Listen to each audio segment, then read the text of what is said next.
அனைவருக்கும் வணக்கம். குட்டி ஏஞ்சல் வாங்க. இதோ இங்க ஒரு பூ இருக்கு பாருங்க. பாருங்க நம்ம பந்தல்ல தட்டக்காய் தொங்குது, சிவப்பு தட்டை. உட்காந்துட்டு காய் பறிச்சது நானாக தான் இருக்குங்க.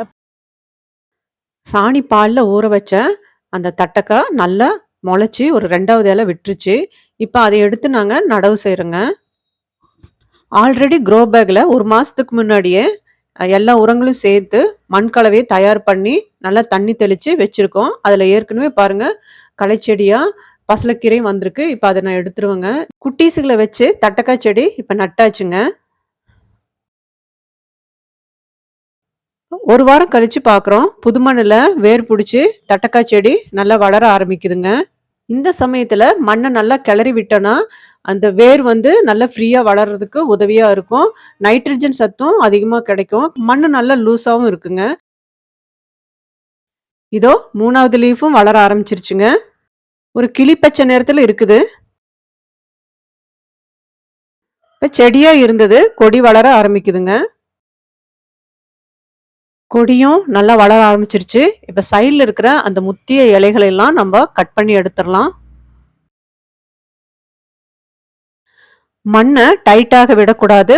மண்ணை நல்லா கிளறி விட்டுக்கலாங்க. கொடிக்கு நல்லா மண்ணை அணைச்சி விட்டுக்கலாம். இப்ப பாருங்களேன், கொடி கைத்த பிடிச்சிட்டு பந்தலுக்கு படர போயிட்டு இருக்காங்க.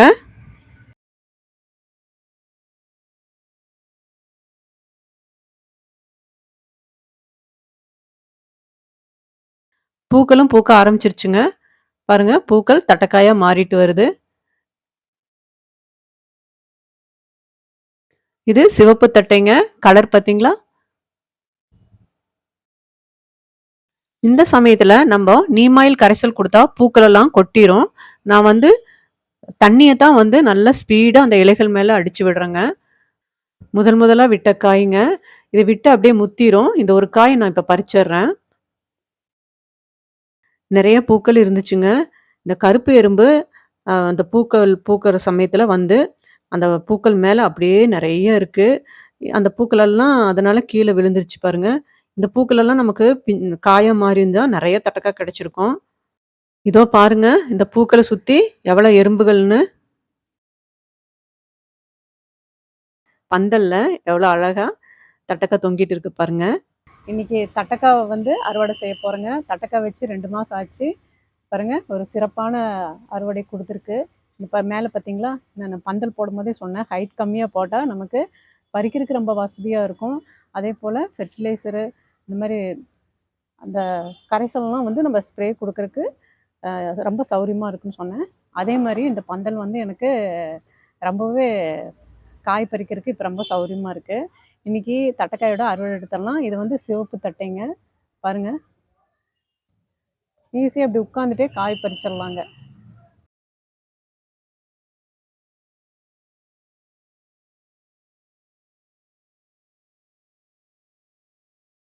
ஏதோ ஒரு 1.5 அடி பக்கம் வளர்ந்துருக்கு தட்டைக்காய்.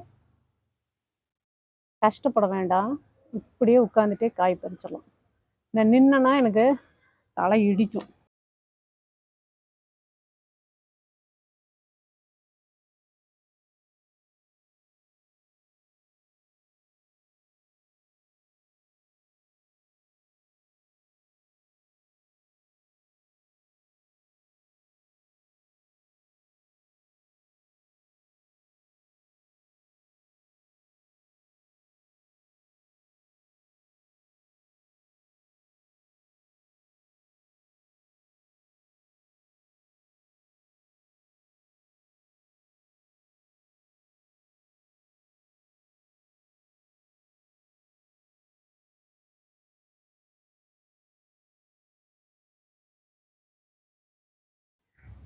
உட்காந்துட்டு காய் பறிச்சது நானாக தான் இருக்குங்க பந்தல்ல.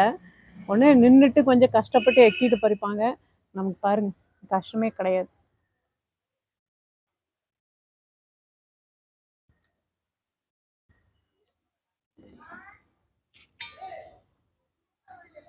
ஏதோ சிவப்பு தட்டையோட அறுவடை பார்க்குறீங்க.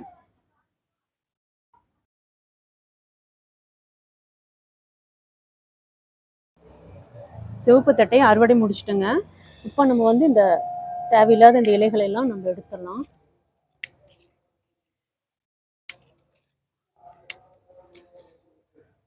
இதில் வந்து எறும்பு தான் அதிகம். இந்த கொடி வகையாக இருந்தாலும் சரி, செடி வகையாக இருந்தாலும் சரி, பூக்கிற சமயத்தில் இந்த எறும்பு தொல்லை தாங்க முடியலைங்க. அந்த கருப்பு எறும்பு வந்து அந்த பூக்களை மேய்ஞ்சிட்டு அந்த பூக்கள் எல்லாம் உளுத்துட்டு போயிடுது.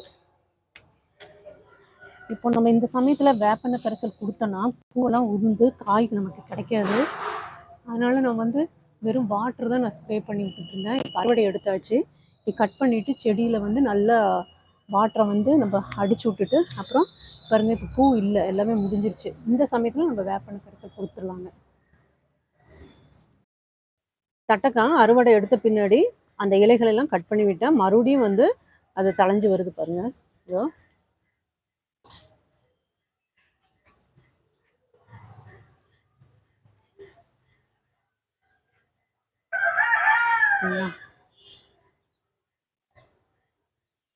புதுசா தளிர் விட்டு வருது.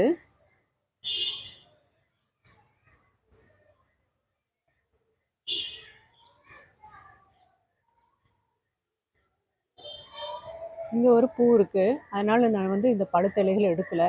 இந்த பூ வந்து கொஞ்சம் பிஞ்சாக மாறின பின்னாடி இந்த இலைகளை கட் பண்ணிடலாம். இப்போ கட் பண்ணால் அந்த பூக்கு வந்து கொஞ்சம் ஸ்ட்ரென்த்து இல்லாமல் போயிடும். மறக்காமல் நம்ம சேனலை லைக், ஷேர், சப்ஸ்கிரைப் பண்ணிடுங்க. நன்றி, வணக்கம்.